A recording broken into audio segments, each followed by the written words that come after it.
আপনারা আমার গত বেশ কয়েকটা ভিডিওতে দেখেছেন আমি ধারাবাহিকভাবে ব্যাংকিং সেক্টরের কিছু ইনস্ট্রুমেন্ট বা ওভারঅল ব্যাংকের উপরে, টেক্সটাইলের উপরে এবং হচ্ছে মিক্সড কিছু ইনস্ট্রুমেন্ট দিয়ে একটা ধারাবাহিক অ্যানালাইসিসের ভিডিও আপনাদের সঙ্গে শেয়ার করে আসছিলাম এবং সেই সঙ্গে সঙ্গে মার্কেটের আপডেটসগুলো আমরা আপনাদের সঙ্গে শেয়ার করছিলাম।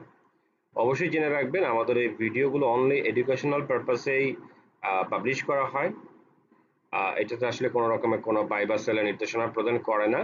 আমরা জাস্ট খালি আপনাদের টেকনিক্যাল অ্যানালাইসিসের জ্ঞানটুকুকে এনহ্যান্স করার জন্য কিছু টিপস এন্ড ট্রিক্স এখানে শেয়ার করে থাকি, যাতে করে সেলফ স্টাডির মাধ্যমে আপনারা আরো বেশি ইনফরমেটিভ হয়ে উঠতে পারেন। আজকে আমরা দেখব ইন্ডেক্সের অবস্থান। আপনারা নিশ্চয়ই স্ক্রিনে দেখতে পাচ্ছেন আমার এখানে অনেকগুলো সাপোর্ট এবং রেজিস্ট্যান্স লেভেল দেওয়া আছে এবং ট্রেন্ড লাইনও আঁকা আছে। আপনারা দেখছেন যে ট্রেন্ড লাইন অনুযায়ী এই গ্রিন লাইনটা হচ্ছে সেই সাপোর্ট জোন, রেডটা হচ্ছে সেই ট্রেন্ড লাইন অনুযায়ী রেজিস্ট্যান্স লাইন বা রেজিস্ট্যান্স জোন, এবং সমান্তরালভাবে যে ইয়েগুলো দেওয়া আছে, চিকন চিকন এই যে বারগুলো দেওয়া আছে, আমি যদি একটু মার্ক করে দেখাই, এগুলো হচ্ছে আপনার সেই রেজিস্ট্যান্স জোন এবং এগুলোর প্রত্যেকটার ভ্যালু ডান পাশে এখানে দেওয়া আছে। তো আপনারা এই যে জিনিসটা দেখবেন এখানে যে প্রতিটা বার এখানে ইমিডিয়েট রেজিস্ট্যান্সটা, আজকে যেহেতু মার্কেট একটু নেগেটিভ হয়েছে, আমরা দেখতে পাচ্ছি যে এখানে একটা ক্যান্ডেল ক্রিয়েট করেছে, অলমোস্ট একটা ইনভার্টেড হ্যামার। সেই সঙ্গে সঙ্গে আগের যে ক্যান্ডেলটা ছিল সেটার বডিটাকে পুরো, আজকের যে বডিটা সেটা পুরোপুরি কভার আপ করে ফেলেছে উইথ বেয়ারিশ একটা ক্যান্ডেলের দ্বারা। সো একটা হচ্ছে যে ইনভার্টেড হ্যামারের, যদিও পুরোপুরি ইনভার্টেড হ্যামার নয়, বাট ইনভার্টেড হ্যামারের কাছাকাছি ক্রিয়েট করেছে এবং সেই সঙ্গে হচ্ছে এইটা একটা ফরমেশন ক্রিয়েট করেছে, সেটা হচ্ছে বিয়ারিশ এঙ্গালফিং। তো নর্মালি বিয়ারিশ এনগালফিং হচ্ছে একটু রিভার্সাল সাইন, অর্থাৎ কিছুটা বিয়ারিশ বা নেগেটিভিটি এখানে আসলে শো করে। বডিটা খুব বড় হলে এটা খুব বেশি সিগনিফিকেন্ট হতো, যেহেতু বডিটা খুব ছোট তাই আসলে এখানে খুব বেশি নেগেটিভ হবার মতো কিছু নেই। 2 নম্বর ইয়া হচ্ছে আমাদের ব্যাপার হচ্ছে যে আমরা যদি এখানে একটু দেখার চেষ্টা করি, এইখানে একটা রেজিস্ট্যান্স জোন ছিল, এখান থেকে শেয়ারের বা মার্কেটের একটা কারেকশন হয়েছে আমরা দেখতে পাচ্ছি। ঠিক একইভাবে এইটা এখানে আইসা যেটা আমরা দেখতে পাচ্ছি যে এসে 5,803 পয়েন্ট শো করতেছে। তো এইখানে একটা রেজিস্ট্যান্স নতুন করে এটা ফেস করেছে, দুঃখিত, এটা হচ্ছে 5,875 পয়েন্ট। আমি আবারও কারেকশন করে দিচ্ছি, এটা হচ্ছে 5,875 পয়েন্ট। এটা ছিল হচ্ছে রেজিস্ট্যান্স জোন এবং আপনারা দেখেন আজকের দিনের হাই ছিল 5,860 পয়েন্ট, অর্থাৎ এইটা একটা ভ্যালিড রেজিস্ট্যান্স হিসেবে কাজ করছে। এখন দেখার বিষয় যে তার নিচেও কিন্তু আরেকটা সাপোর্ট, এটা রেজিস্ট্যান্স ছিল বাট এটা এখন সাপোর্ট হিসেবে কাজ করবে এবং সেইটার পয়েন্ট হচ্ছে 5,800, দুঃখিত, 5,770। এই এই এই এই পয়েন্টটা 5,770, অর্থাৎ এইটা এখন একটা সাপোর্ট হিসেবে কাজ করবে। এখন মার্কেট যেটা হতে পারে ইন বিটুইন এই জায়গায় কিছুটা কনসোলিডেশন হয়ে ব্রেকআউট করতে পারে। কেন বললাম ব্রেকআউটের কথা? ব্রেকআউটের কথা এই জন্যই বললাম, আপনারা যদি দেখেন যে আজকে টার্ন ওভার ছিল 1,000 কোটি টাকার উপরে এবং এইখানে এটা ছিল বটম, এটা ছিল সেকেন্ড বটম, বাট এই ফার্স্ট বটম থেকে সেকেন্ড বটমটা একটু উপরে, অর্থাৎ লোয়ার লো ফরমেশন ক্রিয়েট করে নাই। কেন করেনি আমি একটু দেখাচ্ছি আপনাদেরকে। এইখানে লোয়ার লো, এটা একটা বটম ছিল, পরবর্তী বটমটা এইখানে ক্রিয়েট করেছে। তো আমি যদি এখানে একটা লাইন টানি আর পরবর্তীতে এইটা একটা লাইন টানি, তাহলে দুইটা গ্যাপ ক্রিয়েট করেছে এবং লোয়ার লো ফরমেশন ক্রিয়েট করছে। আবার এখানে আরেকটা লোয়ার লো, আবার লোয়ার লো। তো একটা বেয়ারিশ মুভমেন্ট যখন হয় বা বেয়ারিশ ট্রেন্ড যখন হয়, সেটা লোয়ার লো ফরমেশন করে করে যায়।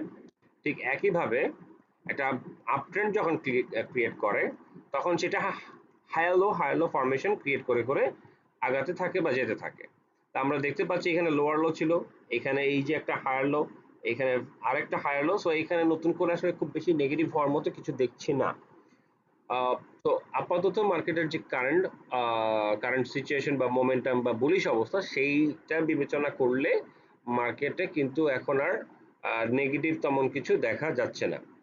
তো আমরা একটু এখানে দেখার চেষ্টা করব এটা সপক্ষে আরো কিছু আছে কিনা। আমাদের স্ক্রিনে একটা হোয়াটসঅ্যাপ নাম্বার দেওয়া আছে, আপনারা চাইলে এটার সাথে এই নাম্বারটা সেভ করে রাখতে পারেন, আমাদের সঙ্গে যোগাযোগ করতে পারেন। আমরা বিভিন্ন রকমের অনলাইন কোর্স করিয়ে থাকি। তো সেটার ব্যাপারে আপনারা যদি কেউ জানতে চান বা অন্য কোনো ব্যাপারে কোনো কোয়ারিজ থাকে, আমাদের সঙ্গে হোয়াটসঅ্যাপে যোগাযোগ করতে পারেন। সেই সঙ্গে আমাদের একটা ডিসকাশন গ্রুপ আছে, সেইখানে চাইলে যে কেউ যুক্ত হয়ে আমাদের সেই আলোচনায় অংশগ্রহণ করতে পারেন। তো ইন্ডেক্স এখানে যাই কারেকশন হোক না কেন, এখান থেকে আবার রিবাউন্ড করে কনসলিডেশন হয়ে বা একটা বেস ক্রিয়েট করে আমি কয়েকটা ভিডিওতে দেখানোর চেষ্টা করেছিলাম যে ইলিয়ট ওয়েভের থিওরি অনুযায়ী তৃতীয় যে ইম্পালসিভ ওয়েভটা এখন কন্টিনিউ করছে, এইটা কন্টিনিউ করার কথা, এবং এটা যদি কমপ্লিট করে মোরলেস 700 পয়েন্টের মতো একটা র্যালি হতে পারে। এবং সেই র্যালির অলরেডি 200 পয়েন্টের কাছাকাছি একটা আমরা দেখেছি, তার মানে আরো 500 থেকে 550 পয়েন্টের একটা র্যালি এখনো পেন্ডিং আছে। এবং সেই র্যালি যদি হতে যায়, আপনারা দেখবেন যে এইখানে কিন্তু রেজিস্ট্যান্স জোনগুলো অলরেডি অটোমেটিক্যালি ড্র করা আছে। এটা একটা সফটওয়্যার, আপনারা যেমন আমার স্টক নাও এই ধরনের ওয়েবসাইটে আপনারা দেখেন, ওইখানে অনেক কিছু পাবেন, বাট এটা হচ্ছে আরেকটা সফটওয়্যার, ডেস্কটপ বেসড।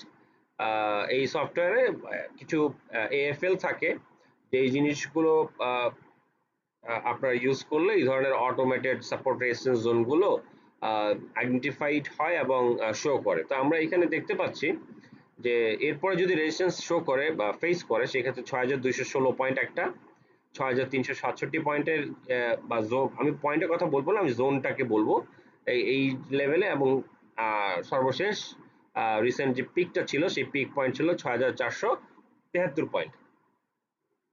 তো আমি ধারণা করছি যে ইলিট ওয়েভের থার্ড ইম্পালসিভ ওয়েভটা অ্যাটলিস্ট 6470-80 পয়েন্ট পর্যন্ত কন্টিনিউ করার সম্ভাবনাটা আমি বেশি দেখছি। আমরা এই পর্যায়ে দেখব টার্নওভার। আপনারা যদি দেখেন, আমি যে অ্যানালাইসিস গুলো দিই আপনাদের এডুকেশনের জন্য বা আপনাদের জানার জন্য, সেটা হচ্ছে যে দেখেন, এখানে কিছু কম্পারিজন চলে আসে।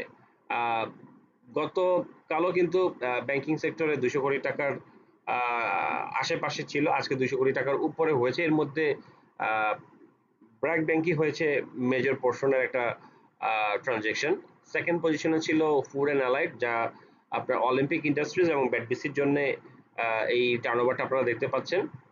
ফার্মাসিউটিক্যালস এর মধ্যে ছিল মিশ্র অবস্থা, এটা কখনো স্কয়ার ফার্মা, এমবি ফার্মা, আপনার drug, Asiatic lab, Acme lab, এই ধরনের বিভিন্ন ফার্মাসিউটিক্যালস কোম্পানিগুলোর টার্নওভারের কারণে হচ্ছে এখানে টার্নওভারটা ইনক্রিজ করেছে। তো আমরা যদি দেখি ব্যাংকিং সেক্টরের যতগুলো ইনস্ট্রুমেন্ট ছিল, তার মধ্যে 50% বেশি আপনার সামহাট নিউট্রাল এবং পজিটিভ ছিল, এবং বাকিগুলো নেগেটিভ ছিল, যেটা আপনারা এখানে দেখতে পাচ্ছেন।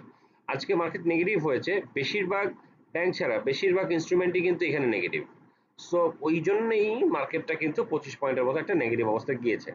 এবং ব্যাংকিং সেক্টরের যে ইনস্ট্রুমেন্ট কিছু যেগুলো আছে, যেগুলো আমরা সামনে একটু দেখানোর চেষ্টা করব, আমি টেকনিক্যালি মনে করতেছি বা আমি দেখতে পাচ্ছি মেবি একটা পসিবিলিটিস আছে, আমি বলছি না যে অবশ্যই এরকম হবে, বাট একটা পসিবিলিটিস আছে মিড সেপ্টেম্বর থেকে, অর্থাৎ সেপ্টেম্বরের মাঝামাঝি থেকে ব্যাংকগুলো আবার একটু রিবাউন্ড করার চেষ্টা করতে পারে। আমরা ব্র্যাক ব্যাংকের চার্টে চলে আসছি। ব্র্যাক ব্যাংকে আপনারা দেখতে পাচ্ছেন যে একটা রেজিস্ট্যান্স ছিল 56 টাকা 30 পয়সা, অর্থাৎ 56 টাকা অ্যারাউন্ড একটা রেজিস্ট্যান্স ছিল। আজকে হল্টেড হওয়ার মতো একটা অবস্থা ছিল, বাট দিন শেষে কিছুটা নিচে নেমে ক্লোজিংটা হয়। তো এইটা অ্যাকচুয়ালি আমি বলবো যে ব্রেকআউট হয়নি। আগামীকালকের ফুল ক্যান্ডেল স্টিক্স যেটা ফর্ম করবে, সেইটা যদি এই 56 টাকার উপরে ফর্ম করে এবং একটা বুলিশ ক্যান্ডেল থাকে, সেই ক্ষেত্রে আপনি ধরে নিতে পারেন যে এটা একটা ব্রেকআউট এবং কনফার্মেশন এসছে, শেয়ারটা এখান থেকে ফার্দার নতুন একটা প্রাইস হয়তোবা তৈরি করতে পারে। এবং আপনারা দেখতে পাচ্ছেন যে আমি আপনাদেরকে এর আগে যে জিনিসটা দেখানোর চেষ্টা করেছি, যে হায়ার লো ফরমেশন, এই যে হায়ার লো ফরমেশন, এই যে হায়ার লো ফরমেশন, এই ফরমেশন গুলো যখন আপনি ফাইন্ড আউট করতে পারবেন, আপনি ধরে নেবেন যে ওইটা একটা বুলিশ ট্রেন্ড চলতেছে, এবং এই ট্রেন্ডটা খুব দ্রুতই যে শেষ হয়ে যাবে ব্যাপারটা এরকম না, ওটা একটু কন্টিনিউ করে তারপরে হয়তো বা কোনো একটা পর্যায়ে যে শেষ হতে পারে। আমরা এরপরে আরো একটা স্টক দেখব, এসআইবিএল।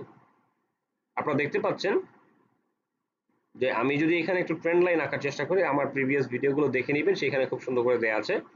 আমরা সাপোর্ট জোন কিন্তু এখানে পাচ্ছি।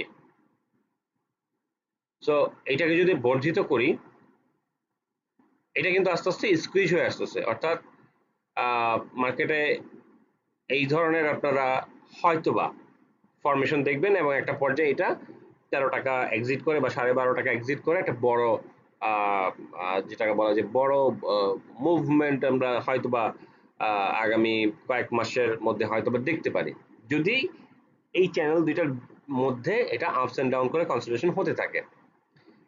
আচ্ছা, এরপরে হচ্ছে আমরা পরবর্তী চার্টে যাব, এটা হচ্ছে ইসলামী ব্যাংক।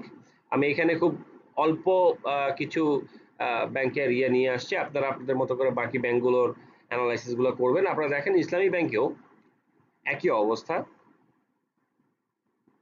এবং আমরা যদি দেখাই যে এটা রেজিস্ট্যান্স এবং সাপোর্ট জোনগুলোকে কিন্তু অনার করতেছে। এখানে বারবার যখনই আসছে তখন একটা আপ হয়েছে, এই যে এখানে আসছে টাচ করলো, এখন একটা আপ হওয়ার সম্ভাবনা আছে, এবং একইভাবে এখানে চ্যানেলের ভিতরে আপ ডাউন করে করে চার্টটা ভালো করে তারপরে হচ্ছে মুভমেন্টে যেতে পারে। এটা একটা ভালো সম্ভাবনা আমরা দেখতে পাচ্ছি। তো এই জিনিসগুলো হচ্ছে যে আমি আজকে অ্যানালাইসিস করে দিলাম আর কালকে থেকে যাওয়া শুরু করবে, ব্যাপারটা এরকম না। আপনারা হয়তো বা আমার টেক্সটাইলের ভিডিওগুলো দেখবেন, আমি ওইখানে চ্যানেল ফলো করতেছে এই কথাগুলো বলেছিলাম, এবং সেখানে দেখানোর চেষ্টা করেছিলাম যে টেক্সটাইল যদি মুভমেন্টে যায় তাহলে এই স্ক্রিপ্টগুলোর অবস্থা খুব ভালো আছে, এগুলো পটেনশিয়াল স্ক্রিপ্ট হতে পারে। আপনারা আপনাদের অ্যানালাইসিস ওয়াচ লিস্টে রেখে এটা অবজারভেশনে রাখবেন এবং মনিটরিং করবেন। বাট আজকে দেখা গেল যে শুধুমাত্র ব্যাংকিং সেক্টরের কিছু জায়গায় বা কিছু ইনস্ট্রুমেন্টের মধ্যে মানি ফ্লো এবং কিছুটা বেড়েছে, বাট বাকি ওভারঅল সবকিছুই কিন্তু নেগেটিভ হয়েছে, এবং সেইখানে টেক্সটাইলও ছিল। তার মানে হচ্ছে যে আমি আপনাদেরকে যেই মানি ফ্লোটা দেখিয়েছিলাম, যে সেক্টরাল মানি ফ্লো একটা সেক্টর থেকে যখন অন্য একটা সেক্টরে চলে যায়, বা কোন একটা পার্টিকুলার গ্রুপ অফ স্টক যদি ভালো করে, তখন অন্য স্টকের উপর ওই সেল প্রেশারটা আসে। তো টেক্সটাইলেও কিন্তু সেই জিনিসটা হয়েছে। তো এগুলো হচ্ছে যত বেশি অ্যানালাইসিস করবেন, অবজার্ভ করবেন, তত বেশি আপনি এক্সপেরিয়েন্সড হবেন এবং অ্যাকর্ডিংলি আপনি ডিসিশন মেক করতে পারবেন। আমরা আর এখন যে স্টকটা দেখছি সিটি ব্যাংক, আপনারা দেখছেন যে গ্র্যাজুয়ালি স্টকটা কিন্তু ভালো করার চেষ্টা করছে। আমরা লোয়ার লো হায়ার লো, এখানে আরেকটা হায়ার লো ক্রিয়েট করেছে। আমরা এইটার রেসপেক্টে যদি বলি, এইটার রেসপেক্টে যদি বলি তো নতুন একটা হায়ার লো করেছে। এবং সিটি ব্যাংকে যে আমি বলবো যে